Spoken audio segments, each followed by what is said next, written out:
अस्सलाम वालेकुम नाज़रीन, आप देख रहे हैं KPNHT और मैं हूं अली ज़ारी। वज़ीर आज़म शहबाज शरीफ ने 1 मई से मुल्क में लोड शेडिंग मुकम्मल ख़त्म करने की हिदायत कर दी। वज़ीर आज़म की सदारत में बिजली की लोड शेडिंग से मुतल्लिक इजलास हुआ, जिसमें शहबाज शरीफ को ब्रीफिंग देते हुए बताया गया कि 27 बिजली घरों में से 20 को फ़ाल बना दिया गया है।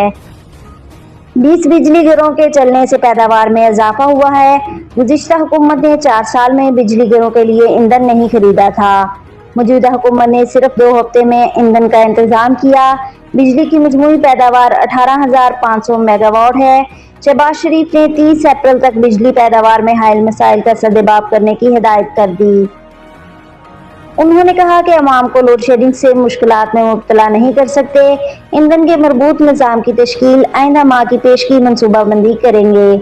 मज़ीद न्यूज़ अपडेट्स के लिए देखते रहिए KPNHT।